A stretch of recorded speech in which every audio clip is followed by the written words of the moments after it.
Para seguir con nuestro programa, ahora nos presentará el tema de humanización en la atención gineco-obstétrica la doctora Claudia Santiago Hernández, quien es porteña, madre de 3, médica cirujana, especialista en ginecología y obstetricia de la Universidad de Chile, pertenece al Departamento de Género y Derechos Humanos de Colmed Santiago, máster en Salud Sexual y Reproductiva de la Universidad de Alcalá y pertenece al Directorio Ginecólogos Chile. Bienvenida, muchas gracias.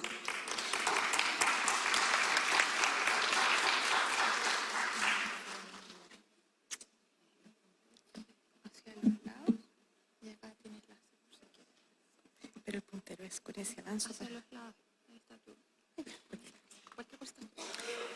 Hola, buenos días a todos, todas y todes.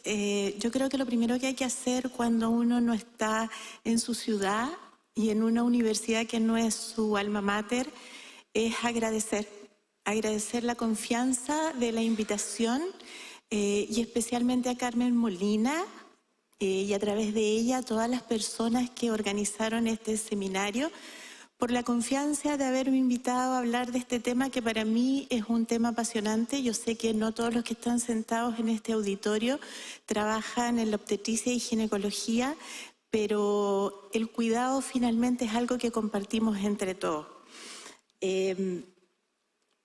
Bueno, lo primero de lo que a mí me gusta hablar cuando hago una presentación es de los conflictos de interés. ¿Por qué razón? Porque creo que es súper importante transparentar quién uno es y para quién trabaja. Yo he recibido algunos aportes de laboratorios para hacer educación continua durante la pandemia y los acepté porque pensé que era una forma de llegar a la población que no estaba recibiendo atención médica. Eso no es el trabajo que hago actualmente. No tengo una militancia política, no milito en ningún partido político, no soy creyente ni practico ninguna religión, por lo tanto todas las palabras que van a escuchar salir de mi boca tienen que ver con el conocimiento que he adquirido a través de los años, con el convencimiento que tengo de que hay que hacer un cambio y tenemos que trabajar en un nuevo paradigma en la atención del parto y por supuesto de lo que les voy a hablar no es algo que estudié en el pregrado y tampoco en mi beca de gineco-obstetricia, es algo que he ido aprendiendo con el tiempo por un estímulo propio y básicamente por darle la mejor atención a las gestantes con las que trabajo. Así que en el fondo mi trabajo siempre ha estado dirigido a cuidar niñas, mujeres, adolescentes y diversidad sexogenérica.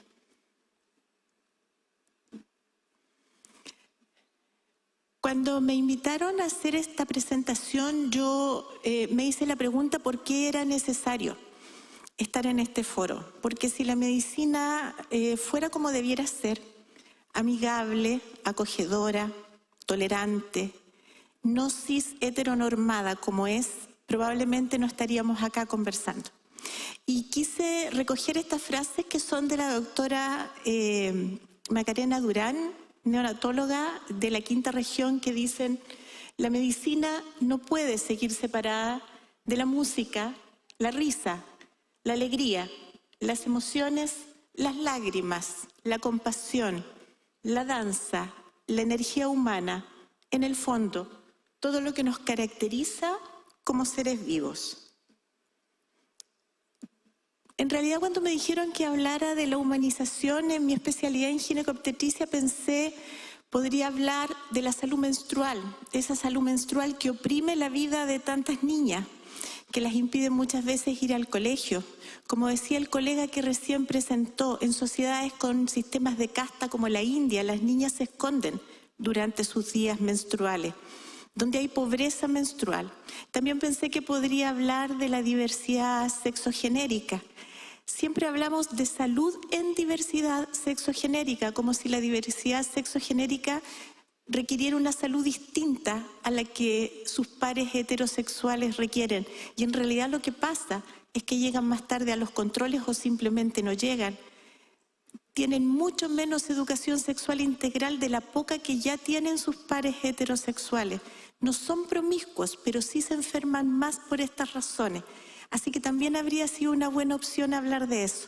También pensé en hablar sobre la menopausia, ese tema tan olvidado en el que las mujeres quedamos postergadas, perdemos opciones de trabajo en el minuto en que vamos envejeciendo y prácticamente nuestros problemas de salud no les importan a nadie. Y hablo en personal porque yo ya estoy entrando en la menopausia. Pero al final decidí hablar de parto y de duelo gestacional, las dos caras de un mismo fenómeno fisiológico que es tan relevante para la especie humana. Así que voy a partir hablando de parto personalizado y seguro como una experiencia salutogénica. Ya vamos a ver qué significa esto. Lo primero que quiero hacer es un recuerdo antropológico, un poco inspirada en ese concepto de que la medicina debe basarse en otras ciencias para poder ser practicada. No es una ciencia que pueda practicarse aisladamente y tenemos que nutrirnos de otros conceptos. Y en esto, para entender el fenómeno del parto, es tremendamente importante entender cómo las mujeres hemos parido a lo largo de la historia. Porque a nosotros nos tienen convencidos de que la historia de la humanidad empieza con estas civilizaciones antiguas, ¿no es cierto? La civilización grecorromana, que estaba llena de líderes, de hombres conquistadores que por la fuerza de su espada ganaban territorio. Eso es muy parecido a la estructura social que tenemos hoy día, ¿no es cierto? Hombres que por la fuerza de su capacidad económica o su poder político van conquistando las sociedades de distintas formas. Lo cierto es que la humanidad vivió por milenios, no siglos, milenios de una forma distinta. En la etapa neolítica lo que predominaba era esto. En la Europa indígena o vieja Europa estaba la cultura matrística. Si ustedes han leído a Maturana sabrán de lo que les voy a hablar. La cultura matrística era una cultura no matriarcal, no donde las mujeres tenían más poder que los hombres, sino que donde la energía que soportaba y que ayudaba a sacar adelante esas sociedades era una energía que venía de los cuerpos de las mujeres, pero no estamos hablando de mujeres en condiciones como de diosas de ser adoradas, sino que de la energía que fluía de los cuerpos de las mujeres que gestaban y parían. Entonces imagínense una sociedad en la cual todos giran en torno a proteger a esta pequeña criatura que nace, donde las mujeres paren acompañadas de otras mujeres en estado de gestación y crianza, donde las abuelas transmiten ese conocimiento a las mujeres que están en proceso de parto o que están criando por la experiencia que ya tienen. Y todos, hombres y mujeres, nutren, protegen y salvaguardan los intereses de estos pequeños niños que en el fondo son los que le darán, los que serán la forma en que esta sociedad se va a perpetuar. En palabras de la antropóloga Marta Moya, esto se conoce como el ginecogrupo. El ginecogrupo es la estructura basal de las primeras sociedades sobre nuestro planeta y no es la pareja heterosexual como las religiones monoteístas quieren hacernos creer o como otras vertientes de la antropología quieren hacernos creer. Y con esto, por favor, yo no quisiera que ustedes piensen que yo estoy denostando a la familia como la base de la sociedad, ¿no? En el auditorio está la persona con la que yo he caminado 30 años mi vida y hemos sido exitosos. No se trata de eso. Lo que quiero explicar es que estas sociedades eran capaces de perpetuarse en el tiempo y tener una vida armoniosa con la naturaleza en base a una estructura matrística en el cual el centro era el cuidado del recién nacido y las mujeres todas y los hombres convergían a este cuidado. Pero estas sociedades matrísticas que se desarrollaron en la Europa neolítica, en el sector de la mitad de Europa, en el Valle de los Balcanes, fueron invadidas y se instala en ese momento, producto de la invasión bárbara, una cultura patriarcal. Y la palabra patriarcal la voy a usar no en un sentido de tipo panfletario o desde el activismo, como probablemente se escucha habitualmente en nuestros días, sino que de un sentido estrictamente antropológico. ¿Y qué es una cultura patriarcal? Es una cultura que domina, es una cultura que invade, es una cultura a la que le gusta la guerra. Y para eso, para que un ser humano sea capaz de no molestarle y no empatizar con el dolor del otro, para que un ser humano sea capaz de mirar la esclavitud y que no le complique, necesitamos necesariamente desligarlo de su madre.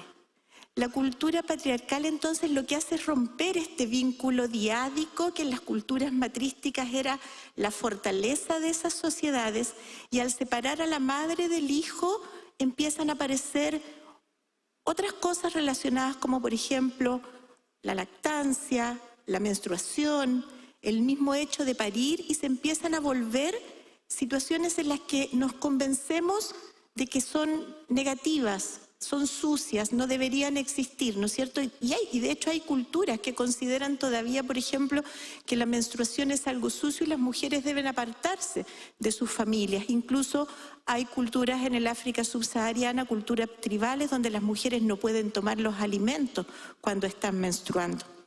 Entonces, en estas culturas matrísticas que vivieron durante estos años en la edad neolítica, el concepto era distinto, y todo esto se pierde con la invasión y el asentamiento de los imperios patriarcales. Esto sigue avanzando en el tiempo. En la Edad Media tenemos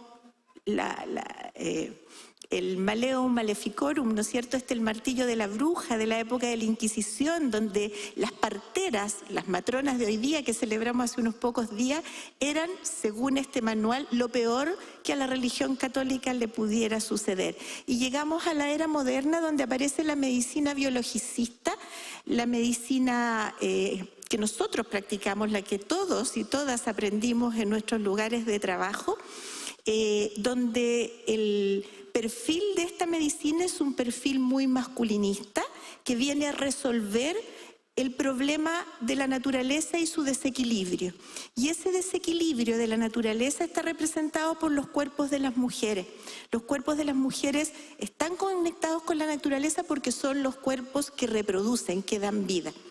Entonces, si creemos que el parto para las mujeres no solamente es una experiencia biopsicosocial, sino que también es una experiencia sexual y espiritual, el poder de ese parto y su vínculo con el recién nacido y lo que significa no solamente en el ámbito personal, sino en el ámbito de una cultura, se reduce, se extingue, porque finalmente a esta estructura patriarcal en la que vivimos, el poder de la sexualidad de las mujeres les incomoda. Entonces, cuando Michel Oden nos dice que para cambiar el mundo hay que cambiar la forma de nacer, eso deja de ser una frase de activismo, una frase que se lee como desde una idea panfletaria, y se empieza a entender de una manera distinta. El mundo que nosotros vivimos no es un mundo solidario, no es un mundo cooperativo, no es un mundo donde me importe el problema del otro o donde yo trate de ayudar a solucionar los problemas de los que están en mi entorno porque sé que voy a recibir ese mismo apoyo. Eso que las culturas matrísticas tenían, nosotros los perdimos. Si nosotros queremos que nuestro mundo cambie, tenemos que cambiar la forma de nacer.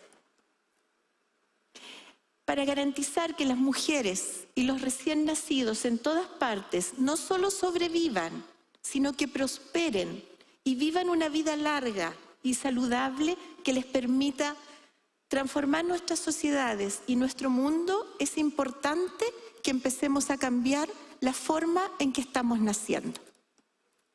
Les voy a dar una pequeña lata a las y los que no trabajan en ginecobstetricia, y voy a explicar brevemente en unas pocas diapositivas cómo es que este cóctel neurohormonal que fluye durante un parto fisiológico se produce, para que podamos después entender las implicancias de lo que sucede cuando intervenimos o cuando, por ejemplo, drásticamente decidimos de un minuto a otro operar una cesárea innecesaria, que es lo que frecuentemente estamos haciendo en Chile.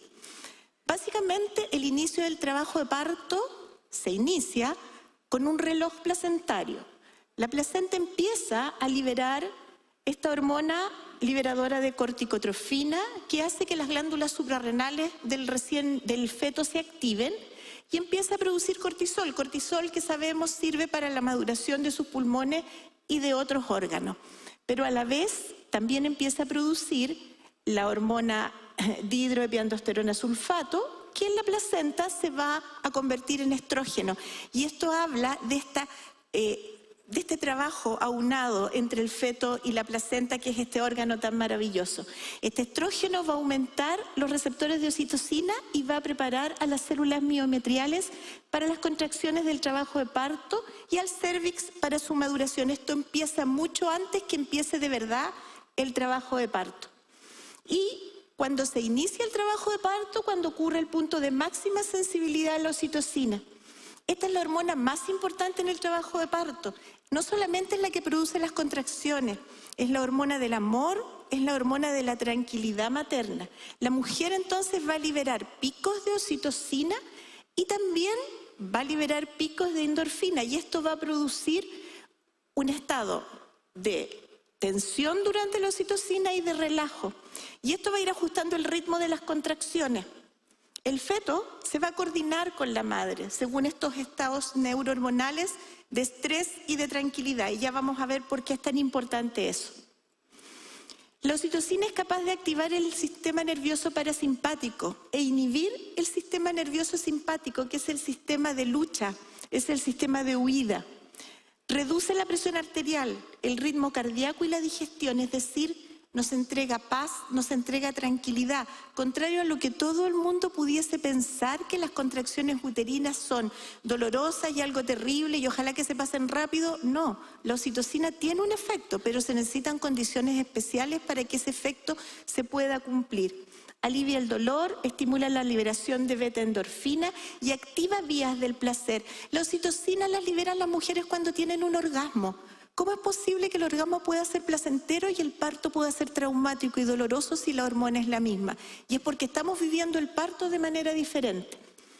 Reduce el miedo, disminuye el estrés, induce la calma y la relajación.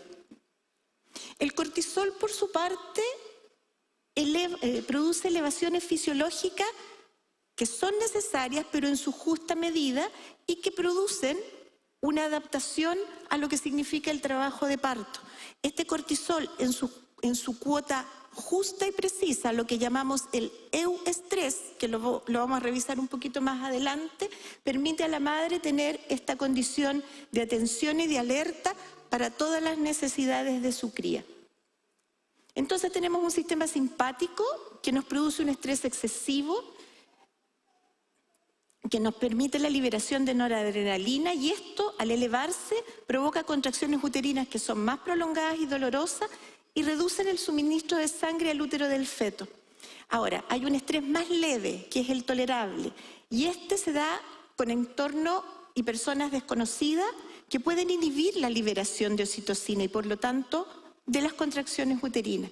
Por lo tanto, el miedo intenso, el estrés va a generar liberación también de noradrenalina desde las glándulas suprarrenales y se va a inhibir el trabajo de parto. Y es por eso que es tan importante que los espacios para parir sean espacios seguros, sean espacios tranquilos, espacios donde la gente no abra la puerta cada rato, donde las luces se prendan y se enciendan, y lo más importante, el acompañante significativo. La medicina tiene una cantidad enorme, una evidencia robusta de que los acompañantes significativos, aquel que la mujer elige al minuto de parir, cambian diametralmente la experiencia de parto y los tiempos del parto. En cambio, el parasimpático, la activación de estos nervios a través del plexo sacro, aumenta la eficacia de las contracciones y mejora el flujo sanguíneo. Y fíjense cosas que, como el tacto, el apoyo, la calidez y la aproximación de otra persona amable, sea quien sea, pero en especial el acompañante significativo, son buenos activadores de este sistema parasimpático. La noradrenalina permite el imprinting. El imprinting es este minuto que quedará grabado firmemente en la memoria de la madre y de su cría. Y como los humanos somos mamíferos que tenemos un periodo de externo-gestación que es tan largo, a diferencia de otras crías de mamíferos que se independizan de su madre, el imprinting es tremendamente importante para sobrellevar los primeros meses y años de crianza. Entonces, ¿qué necesita una mujer para parir? Necesita seguridad, necesita intimidad y necesita un ambiente cálido. Y yo les pregunto a ustedes, ¿dónde encuentran ese lugar? ¿Dónde está para ustedes su mayor seguridad, su espacio más íntimo y el ambiente más cálido? En la casa. Ahora, yo no estoy aquí proponiendo que los partos deberían ser en casa.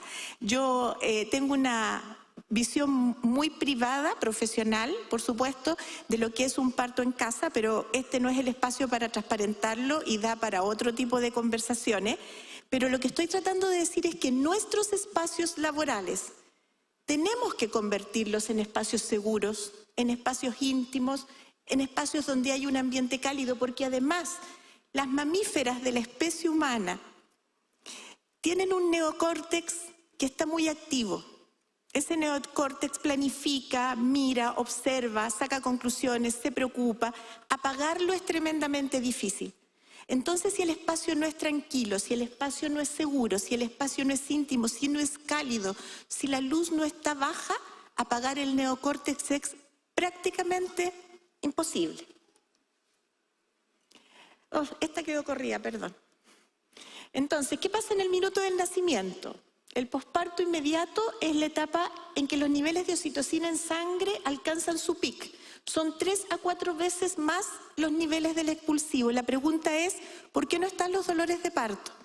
Porque la madre está con su hijo, liberando muchas otras hormonas y porque la oxitocina en esa cantidad, si bien es cierto, produce contracciones, también, como decía, es la hormona que produce sensación de satisfacción y de placer. La liberación de oxitocina en estos momentos es menos pulsátil. Ya no son estos picos que suben y bajan que durante el trabajo de parto, ¿verdad? Las elevaciones son más duraderas. La oxitocina actúa también inhibiendo el eje hipotálamo, hipoficiario y suprarrenal y con esto los niveles de cortisol bajan. Es decir, suben durante el parto, pero es un euestrés, es una cantidad de cortisol mesurado que impacta en el recién nacido, pero que al estar en el pecho de su madre aprende de contención y de resiliencia para aprender a manejar ese estrés. El pic de oxitocina se ha relacionado con el alivio del dolor a través de la liberación de opioides endógenos. El contacto piel con piel en el posparto y la oxitocina, ambos en conjunto, van a inhibir al sistema nervioso simpático y con ello las respuestas de estrés de la madre y del recién nacido. El contacto piel con piel va a aumentar los niveles de oxitocina y esto va a promover interacciones que son súper importantes como la lactancia, el vínculo, la adaptación y esta adaptación efectiva al estrés, que es lo que la neurociencia describe como la resiliencia, no desde el punto de vista físico de la palabra resiliencia, sino que desde el punto de vista neurológico, que es, a pesar de ser sometido a un estrés, lograr solucionar el problema y lograr el equilibrio emocional rápidamente. Esta primera hora de nacimiento es fundamental para la salud mental de todos los seres humanos. Entonces, ¿cuáles son los efectos de la oxitocina en el cerebro materno? En la corteza orbitofrontal, la oxitocina ayuda a la madre a activar el enfoque para que se centre sobre su cría. En el núcleo accumbens activa circuitos de recompensa y placer mediado por dopamina. O sea, la madre con su hijo en el pecho lo focaliza y siente el placer que la oxitocina da. En el giro fusiforme activa la unidad de codificación facial del cerebro. Y entre todas las crías, acuérdense que estamos hablando de un fenómeno fisiológico que viene produciendo hace miles de millones de años. Entre todas las crías yo voy a ubicar a mi cría. Y en el giro cingulado inhibe su función otorgando a la madre mayor capacidad de defensa ante las agresiones. Nuestro cerebro tiene filogenéticamente todo lo que se necesita para proteger a nuestras crías. En el tálamo es coordinador de la actividad del cerebro y permite que la madre centre sus acciones en el cuidado del recién nacido. Y en el hipotálamo activa la capacidad e intensidad de su respuesta. Entonces, ¿qué pasa cuando nosotros no esperamos los tiempos necesarios? ¿Qué pasa cuando nos empezamos a poner nerviosos a las 40+2 o 40+3 semanas? ¿Qué pasa cuando el doctor, la doctora quiere salir de vacaciones y no quiere perder la paciente que tiene 39+5, 39+6? La oxitocina que nosotros inyectamos, la oxitocina sintética, administrada durante el trabajo de parto, no logra ninguna de estas funciones que promueven el vínculo y las conductas tempranas del maternaje. Y solo para decir esto, les di la lata de explicarles cómo funciona este cóctel neurohormonal, porque es importante validar estos conceptos. Estas cosas no se dicen de manera vacía. Estas palabras, cuando uno dice las mujeres para parir necesitan tiempo, acompañante significativo y un espacio seguro. Lo que uno está diciendo no lo está diciendo desde el activismo, no lo está diciendo desde el fanatismo, lo está diciendo desde la mejor evidencia científica disponible. Entonces, ¿qué otras cosas hace el contacto piel con piel? Los efectos positivos de esta interacción pueden reflejarse hasta varios meses después, tanto en respuestas conductuales del niño como en la sensibilidad materna para atender las necesidades del infante. Y esta interacción es promotora de circuitos del neurodesarrollo mediados por oxitocina y dopamina que refuerzan conductas maternas y del recién nacido, que permiten la regulación exitosa del estrés, permitiendo la adaptación a este y logrando la resiliencia. Este concepto que yo les decía que es de la neurociencia y que explica la resiliencia como un estrés donde el individuo es capaz de resolverlo con herramientas que lo permiten volver a un equilibrio neurológico y a un equilibrio producto de esta adaptación rápida que lo hace volver a la normalidad.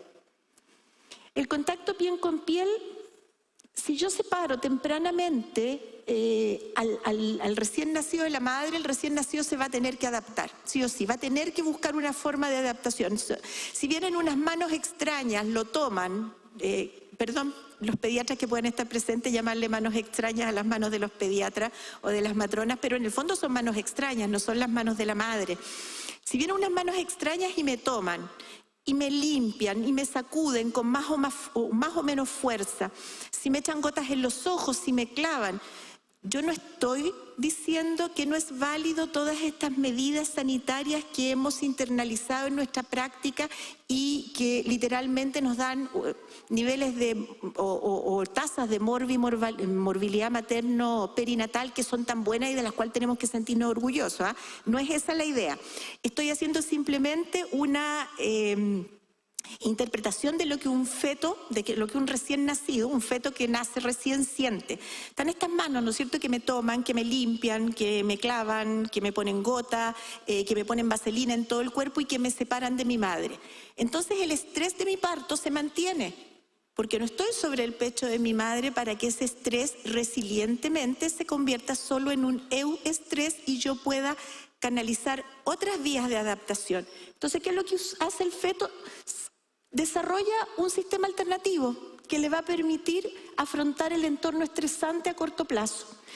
Con sistemas de estrés permanentemente elevado, que es lo que la Academia Americana de Pediatría llama el estrés tóxico, va a haber un impacto negativo en la salud mental y física a largo plazo. El estrés tóxico, entonces, ha sido definido por la Academia Americana de Pediatría como esta activación excesiva prolongada de sistemas fisiológicos de respuesta al estrés en ausencia de la protección amortiguadora que brinda el cuidado de un adulto responsable. Y el estrés tóxico va a perturbar la arquitectura del cerebro y lo va a llevar a responder y activar sistemas de gestión de estrés ante umbrales que son muy bajos, y esto va a producir un riesgo de enfermedades mentales y enfermedades neurológicas a largo plazo.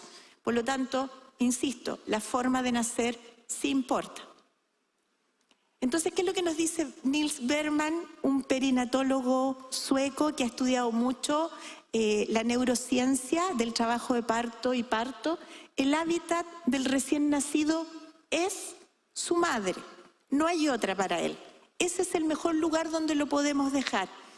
Nada de lo que haga o no haga un bebé va a tener sentido excepto desde el punto de vista del cuerpo de su madre, porque todos los procesos que en él se generan están íntimamente relacionados con el hecho de quedarse con su madre. El contacto piel con piel, nos dice la Asociación Americana de Pediatría, pide realmente a los pediatras, a los padres, incluso a aquellos que son responsables de políticas públicas, que reconozcan este estrés tóxico como una amenaza para la salud pública, que va avanzando lentamente y que puede atenuarse mediante un enfoque preventivo destinado a desarrollar y fortalecer relaciones saludables. El concepto de usar las relaciones positivas como un escudo contra el estrés tóxico causado por las experiencias adversas nunca fue tan relevante. Nos están diciendo en el fondo que tenemos que buscar herramientas para reducir este estrés tóxico desde el nacimiento, y si no lo podemos hacer, tenemos que buscar herramientas para ir cambiando esta historia, porque el tiempo es apremiante, son solo los primeros 2 a 5 años de vida. Y el contacto piel con piel, por supuesto, fomenta la lactancia, y qué mejor ejemplo que la prematuridad. De hecho, la OMS reconoce que la estrategia más importante para los prematuros es el fomento de la lactancia materna. La Asociación Americana de Pediatría dice que por cada hora que se retarde la lactancia materna, aumenta el riesgo de morbimortalidad perinatal. Y esto también es válido para la extracción de leche. Es decir, si yo tengo que poner toda la tecnología necesaria que la medicina tiene para poder mantener vivo a un prematuro extremo de menos de 1 kilo, el que la madre se extraiga la leche, aunque no se lo esté entregando a su recién nacido, también es un factor protector para la lactancia que va a venir más adelante. Entonces, ¿qué es la epigenética del parto y por qué el parto es un evento salutogénico promotor de salud en la vida de todos nosotros y en el futuro de nuestros recién nacidos? La hipótesis epigenética del parto plantea que los momentos en que ocurren los eventos de estrés y de euestrés, entendido el euestrés como el estrés justo para activar un fenómeno de resiliencia, influirían en el desarrollo. Los niveles excesivamente altos de estrés durante el trabajo de parto y el nacimiento, y los niveles también excesivamente bajos, pueden estar asociados con una transcripción genética patológica, principalmente a través de la vía epigenética, es decir, no hay cambios, no hay mutaciones por el estrés en los genes, pero sí se expresan de manera distinta. Ese es el concepto de epigenética. Este estudio es muy interesante, les recomiendo los motivo, digamos, las motivo a que si lo pueden leer, lo hagan, porque es una pregunta que yo creo que ya es importante que nos empecemos a hacer. ¿Es nuestro estado neurológico, de adulto, nosotros adultos, es nuestro estado neurológico, inmunológico y metabólico cuestión del azar? Y en el monito que está abajo quiero relevar 2 cosas. Quiero relevar los factores sociales, donde está incluido el apego, y la plasticidad del cerebro y el concepto de poda sináptica, porque el euestrés ayuda a que la poda sináptica se produzca de manera normal. La poda sináptica es este fenómeno en el que a partir de aproximadamente los 2 años de vida los niños empiezan a seleccionar sus neuronas, eliminando de esta gran cantidad de neuronas que crecen en los primeros 6 meses, eliminando los que están digamos los que son innecesarios y dejando los mejores para que puedan crecer, puedan mielinizarse mejor. Esa poda sináptica con el estrés sostenido disminuye. Por lo tanto, cuando este niño llega al colegio, esta niña llega al colegio, y nosotros decimos, bueno, hay un problema de aprendizaje, la pregunta que deberíamos hacernos es, ¿cómo nació este niño y esta niña? Para que su capacidad intelectual, su capacidad de aprendizaje y de concentración esté estrictamente ligado a la forma en que se produjo el nacimiento y el estrés que tuvo que enfrentar. Por lo tanto, cuando normalmente nos dicen que para que las sociedades prosperen y las culturas avancen necesitamos educación para las personas, sí es verdad, necesitamos educación, pero también necesitamos nacer de una manera diferente. Entonces, ¿sí? Me falta mucho todavía. Ya, voy a irme rápido. ¿Qué está pasando en Chile? Pucha, yo voy a decir algo que es políticamente incorrecto. En Chile hay incumplimiento de estándares de calidad de salud, porque nosotros tenemos muy buenos factores de salud materna perinatal, tenemos muy buenas tasas de morbimortalidad materna perinatal, pero todavía no estamos obedeciendo lo que la Organización Mundial de la Salud nos viene diciendo hace más de 38 años. Y en este trabajo de Lorena Binfa y Loreto Pantoja de la Universidad de Chile, después de 10 años de haberse publicado el Chile Crece Contigo, ¿no es cierto?, este manual maravilloso de salud perinatal. Resultados: 81% de las mujeres en Chile paren sin alimentación. Un 51% tienen monitoreo fetal continuo, o sea, no camina, está acostada de espalda monitorizada. Al 59% se le hace RAM sin consentimiento, rotura artificial de membrana. El 91% tiene conducción oxitóxica. Por eso era tan importante que ustedes entendieran por qué la oxitocina endógena es tan distinta a la oxitocina externa. El 30% está sin acompañamiento y el 79% sigue pariendo contra la fuerza de gravedad en posición de litotomía. Y a un 56% se le hace episiotomía.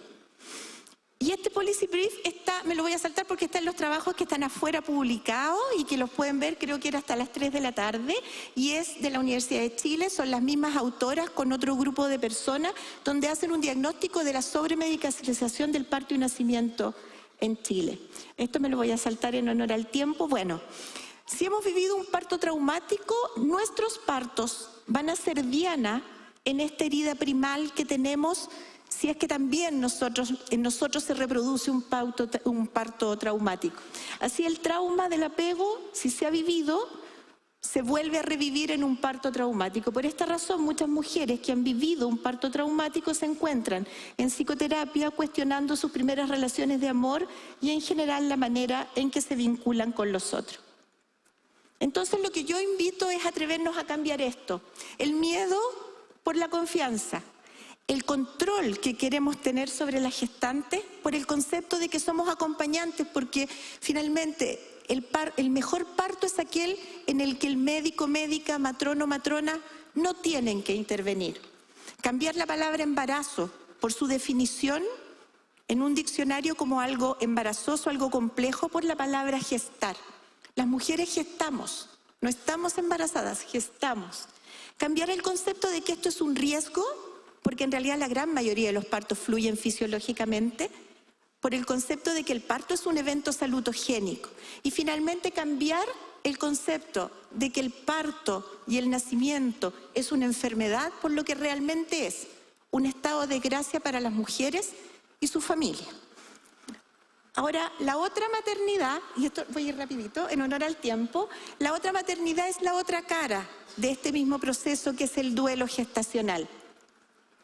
El duelo gestacional no siempre es tras una muerte perinatal, es lo que nosotros normalmente pensamos, pero duelo gestacional empieza, por ejemplo, a vivir una mujer desde el minuto en que se le diagnostica una anomalía congénita. Y solo hace 7 años, las mujeres con malformaciones congénitas pueden interrumpir su embarazo.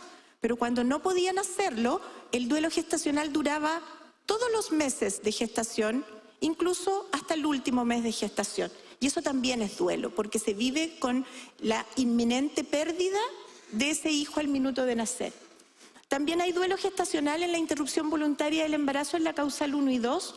Cuando se ceden los hijos en adopción también hay un duelo, y eso es importante relevarlo, porque normalmente nosotros miramos con malos ojos a las mujeres que dan sus hijos en atención. Cuando se retiran, por ejemplo, las custodias, y allá abajo no se alcanza a ver, pero es algo que en Chile no tenemos internalizado y ojalá, a mi modo de ver, nunca internalicemos, que es el vientre de alquiler, donde también hay un duelo gestacional. Entonces, ¿qué es lo que hace la sociedad con el duelo gestacional? Lo desautoriza y lo minimiza. Eres joven, vas a tener más hijos.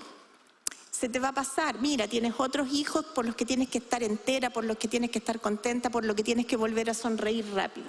Entonces nosotros desautorizamos y minimizamos desde un punto de vista social el impacto y la envergadura de este dolor en las mujeres. Hay también una falta de aceptación o legitimación sobre el proceso social de este duelo, o sea, de cómo se quiere vivir. Y es poco comprendido a nivel social y comunitario. Por lo tanto, finalmente el duelo es vivido en silencio. Y si ustedes lo piensan, ninguna de las que están en este auditorio y que gestamos alguna vez, contamos que estábamos embarazadas antes de tener 3 meses, precisamente para no tener que explicar si es que vivíamos un duelo gestacional. Entonces, ¿qué cosas hay que hacer? ¿Qué cosas tenemos los sanitarios en el minuto de hacer el diagnóstico? ¿En qué tenemos que prepararnos? En tener un vocabulario simple. Favorecer esta expresión de sentimientos sin juzgar. Tratar con delicadeza al hijo perdido. Dar opción a la mujer y su pareja a decidir sobre la inducción del parto. El control contribuye al normal desarrollo del trabajo de duelo. Y ojo, evitar la sobresedación. Y aquí hay una tendencia que es algo de muy buena voluntad, que es la tendencia a decir, démosle algo para que no llore, démosle algo para que duerma tranquila, démosle algo para que no sienta las contracciones, démosle algo para que lo olvide. Pero la vivencia del duelo es fundamental para la sanación, por lo tanto, quitarle a la mujer el recuerdo de este proceso no ayuda en nada para curar. ¿Me lo cortaron? Bueno, operó la censura. Quería decir una sola cosa al final. No sé si... tenía una diapositiva muy bonita al final. ¿Sería posible que me la pusieran para hacer el cierre? ¿Sí? Por favor. No. Bueno. Normalmente cuando uno camina por la calle ve las murallas rayadas y le molesta. La ciudad se ve sucia, se ve fea. A pesar de que el graffiti es una tendencia en pintura, ¿no? En arte, es una forma de arte y está validado. En general, uno encuentra los rayados de las murallas que ensucian y afean la ciudad. A mí me gusta mirar las murallas, es un hábito que tengo hace mucho tiempo y en una oportunidad vi esto escrito en la muralla. Esto viene del activismo, es la Red Chilena contra la Violencia hacia las Mujeres. Y me hizo mucho ruido porque, bueno, hay muchos de estos letreros, pero la muralla estaba empapelada con otras frases, pero esta, sostener la vida es tarea colectiva. No es solamente cuidarla, porque uno la puede cuidar en los buenos momentos, pero sostenerla en los momentos difíciles, donde hay pérdida, donde hay dolor, es complejo. Y cuando leí el trabajo que les recomendé, que tiene que ver con la epigenética y todos nuestros procesos metabólicos y neurológicos, ese trabajo termina con una frase de la ministra de Salud de Sudáfrica que dice: el desarrollo temprano saludable de un niño y el bienestar de la madre es responsabilidad de la comunidad. Se necesita todo un pueblo para criar un niño. Por lo tanto, me hace mucho sentido. Sostener la vida es un trabajo colectivo. Muchas gracias por escuchar.